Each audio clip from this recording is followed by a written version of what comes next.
students, our next topic is special provisions for women.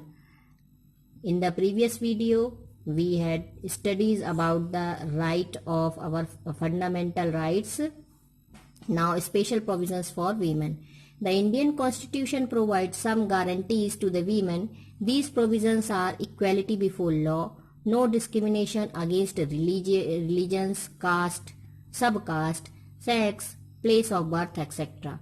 Equal employment opportunity, equal wages for equal work, congenial and humane atmosphere at workplace, and to ensure maternity benefits, to stop activities which hinder the honor of women, reservation of seats in panchayats and municipalities, to improve the public health facilities and to improve the level of nutrition, to improve the educational and economic conditions of the women of weaker sections, special provisions for the women and child welfare. So students, women के लिए बहुत सारे special provisions रखे गए हैं, ये आप देख सकते हैं। कास्ट के, धर्म के नाम पर उनसे कोई भेदभाव नहीं करेगा, उनको एम्प्लॉयमेंट में इक्वल अपॉर्चुनिटी दी जाएगी। यदि उन्होंने कोई वर्क किया है तो उनको बराबर का वेजेस मिलेगा, उनको जो भी काम किया है उसके बदले में जितना मैन को मिलेगा उतने ही वीमेन के बदले में उनको मेहनताना मिलेगा। इसके साथ साथ उनको मैटरनिटी बेनिफिट्स भी मिलेंगे, रिजर्वेशन सीट्स दी जाएंगी पंचायत और म्यूनिसिपैलिटीज़ में। बहुत सारी ऐसी फैसिलिटी, पब्लिक हेल्थ फैसिलिटीज़ उनको दी जाएगी, उनके न्यूट्रिशन का भी ध्यान रखा जाएगा। एजुकेशनल इकोनॉमिक कंडीशन जो है वो इम्प्रूव की जाएगी। वीकर सेक्शन, जहाँ जहाँ वीकर सेक्शन है वहाँ पर इम्प्रूव की जाएगी। ये सारे स्पेशल प्रोविजंस वीमेन के लिए हमारे कॉन्स्टिट्यूशन में इंक्लूड किए गए हैं। Now fundamental duties, we have to discharge some duties along with our rights.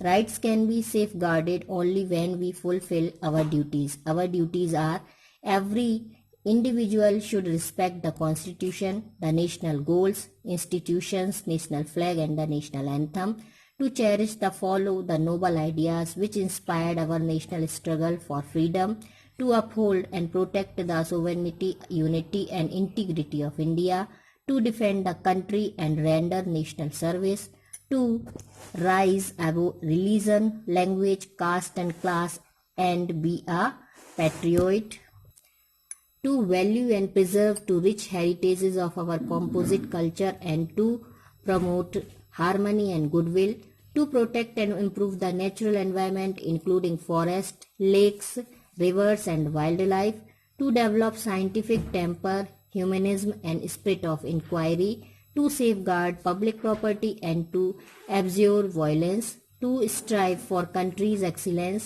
There are some other duties besides these: to have faith in the state, to follow the rules of the state, to make correct use of the right to vote, to use public post for the welfare of the people, to cooperate in the development work of our villages, city, and to help the needy.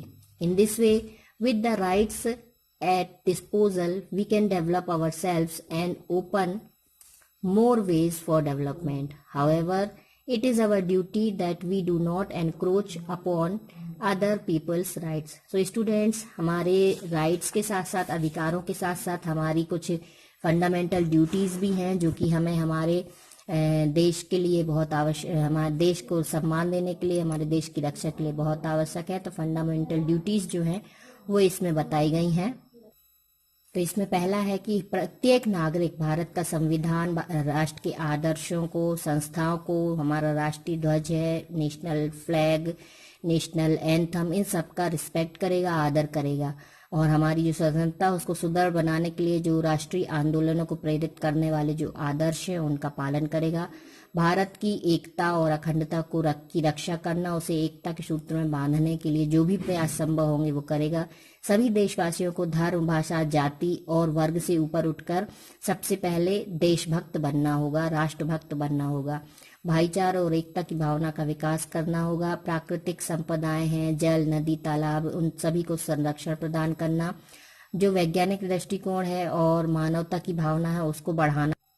हिंसा से दूर रहना, राष्ट्रहित में बढ़ चढ़ कर भाग लेना। इसके अतिरिक्त कुछ और हैं: ईमानदारी को बढ़ाना, भ्रष्टाचार को समाप्त करना, कानून का पालन करना, सार्वजनिक यदि पद हैं तो जनता के हित में उनका सदुपयोग करना। ये सारी चीज़ें हमारी ड्यूटीज़ में आती हैं जिससे कि हम हमारे देश का प्रोग्रेस कर सकें। इस तरह से, इस प्रकार जिसे हमें हमारे राइट्स के बारे में मालूम है और हम अपने राइट्स के लिए तुरंत ही बात करने लगते हैं कि हमारा ये अधिकार है, उसी तरह से हमें अपने कर्तव्यों के बारे में भी जानकारी होना चाहिए ताकि हम अपने राइट्स को प्राप्त करने के लिए दूसरे के राइट्स का नुकसान ना कर दें।